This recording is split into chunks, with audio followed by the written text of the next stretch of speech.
Hello everyone, welcome to the Crystaly Recapped channel.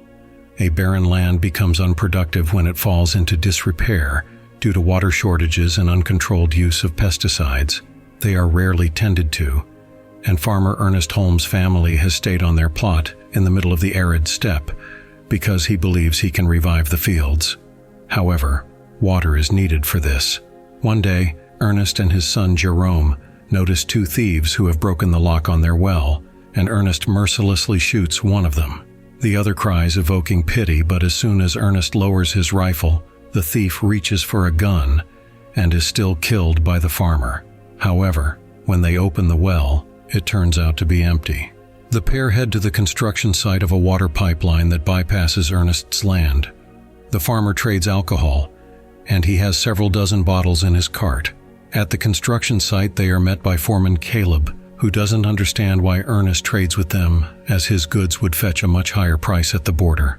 But the farmer still hopes to persuade the builder to run water to his farm. However, the negotiations bring no results. After handing over the alcohol, father and son return home. On the way, their donkey breaks a leg and has to be shot.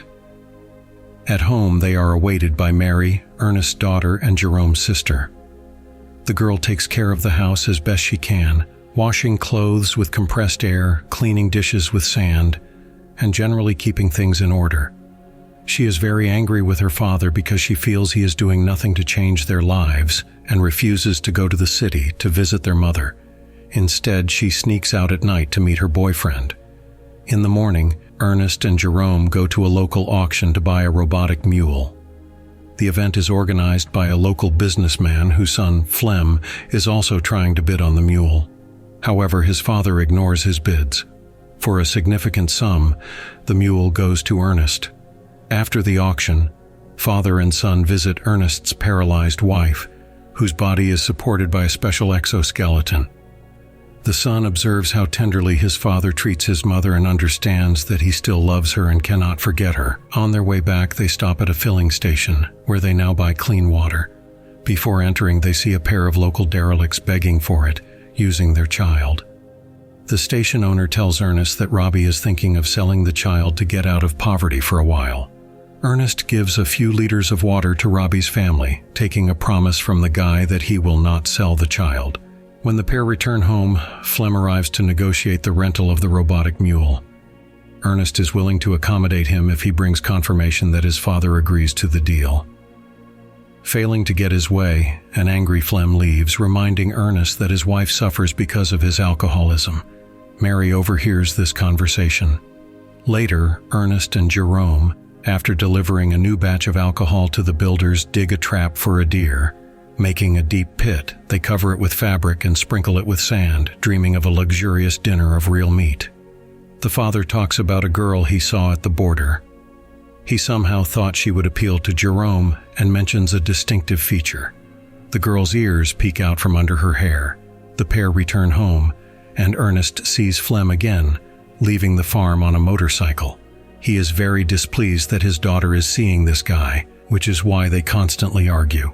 On this day, Mary throws a tantrum, refusing to leave Flem, so her father puts her under house arrest. After boarding up the window, he can't take it anymore, grabs a bottle of alcohol, and heads outside to take a few swigs. The next day, he finds his garage broken into and the car missing. Of course, Flem is the first to fall under suspicion. Ernest goes to his father to find out where the boy has gone. His father is upset with Flem's behavior. Flem is literally obsessed with Ernest's land, believing it can be revived, and today he went to the mountains to see the builders. After a tense conversation, Ernest accepts a drink and sets off after Flem. Along the way, he periodically takes swigs from the bottle, and upon arriving at the construction site where he usually delivered alcohol, he realizes something is wrong. The workers are searching for someone in the mountains and, upon noticing Ernest, neutralize him. Ernest comes to when Caleb accuses him of stealing alcohol. Apparently, Ernest decided to follow Caleb's advice and took the goods bought by the builders to the border. Ernest guesses who committed the fraud. He fights them off and leaves, threatening with his rifle. Later, he finds Flem sleeping next to his car and the stolen alcohol. Ernest ties the boy up and forces him to go to the construction site and confess everything. The weather is not on their side.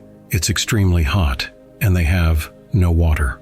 Furthermore, Flem says unpleasant things about Mary, provoking Ernest's anger. So when the boy suggests quenching their thirst with alcohol, Ernest can't take it anymore, takes the bottle, unties Flem's hands, and sets up camp. The boy reveals an old grudge. The land belonged to his father, but the government gave it to Ernest.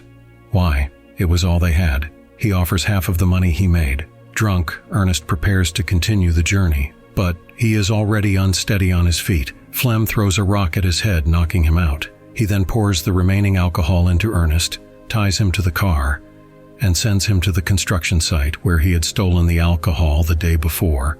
Then he goes to get Mary and takes her away with him. Jerome immediately senses something has happened to Ernest. He sets out to find him, and upon arriving at the construction site, learns of his father's death. After the funeral, he and his sister go to their mother to deliver the terrible news. When they step outside, Flem's pickup truck is already waiting for them. From now on, Flem moves onto their farm, and Jerome first tries to smash the car he believes is responsible for his father's death. Flem consoles the boy and promises to try to arrange for water to be brought to the farm, especially since Mary is expecting a child and soon they will have a complete family.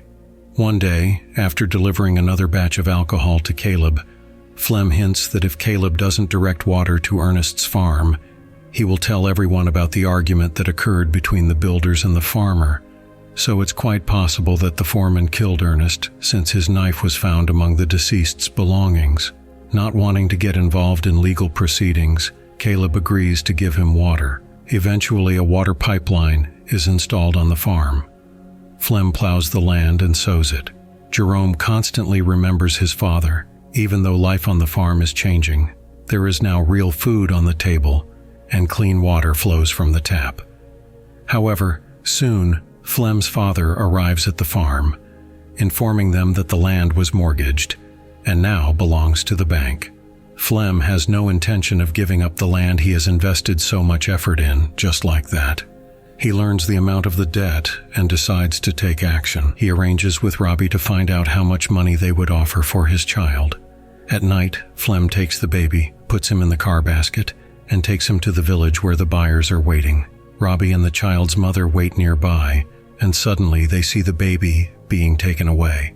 Robbie protests. He only wanted to find out the price and had no intention of giving up the child immediately. Seeing this, the buyers kill him and try to shoot Flem as well. But Flem escapes with the money. One of the bullets hits the car and its program, having sustained damage, commands the vehicle to return to the manufacturer. Later, Flem buys the farm with the money he got from selling the child, and Jerome is informed that the hated robot was given to Robbie. The robot eventually makes it to the workshop where it was made. Soon, the workshop owner contacts Jerome and informs him that his robot is there. One day, Jerome witnesses a meeting between Flem and Robbie's girlfriend, who carries a doll instead of a baby, and begins to suspect the truth. Telling Flem that he's going to visit his mother, Jerome heads out to retrieve the robot. But he needs to cross the border, and because he's a minor, he's not allowed through. A young girl notices him and offers to help. Observing her hair and ears, Jerome realizes she is the girl his father talked about. The girl, Anna, sneaks him into a truck and gives him a mobile phone. On the other side, she takes him to the office of the robotic mule manufacturer and tells him that the return trip will be free since the guards don't care who returns to the step. In the morning, Jerome is found sleeping by the office owner. The man shows him the mule with bullet holes in its body, but the main surprise is that the mule's eyes are cameras that record everything. The man gets called away for a matter, and Jerome reviews the footage alone. The boy sees everything that happened the day his father died. The robot theft, Flem, and the most horrifying, the murder. That night, Flem wakes up to the sound of rain, something that hasn't happened in years, and sees Jerome petrified, sitting in a chair. Jerome tells him that the robot has returned. Flem is frightened but tries not to show it, and says he will go to Robbie to find out what happened. Later, the boys go hunting. Jerome aims his rifle at Flem's back but can't bring himself to shoot and claims the rifle sight is off and needs to be fixed. At lunch, Jerome says that Robbie contacted him over the radio, looking for Flem. Flem is enraged and scared, accusing Jerome of lying. However, the next day a letter arrives at the farm, in which Robbie requests a meeting. Flem begins to believe that Robbie survived and can now reveal the truth about their deal with the child. That night, Flem takes the robot and goes to the meeting place, which turns out to be near the spot where Ernest was killed. Flem calls out for Robbie, constantly looking around and not watching his step so he doesn't see the trap Jerome has set. Flem falls into it, breaking his leg and hitting his head. Suddenly he sees Jerome above him with his father's rifle in hand. He realizes that Jerome knows the whole truth. Flem tries to justify himself and play on Jerome's sympathy for Mary, but Jerome isn't swayed by his excuses. He tells Flem that he hasn't forgotten anything. Jerome stares at Flem for a long time, then pulls the trigger. Returning home with the robot, he says nothing to Mary, and she assumes that Flem simply ran away. She then suggests bringing their mother home since they now have the money to support her. Later, Jerome erases the memory from the car, which had recorded not only his father's death, but also the death of the murderer. This is the end of the movie. That's all for today. Subscribe and like if you want more videos like this.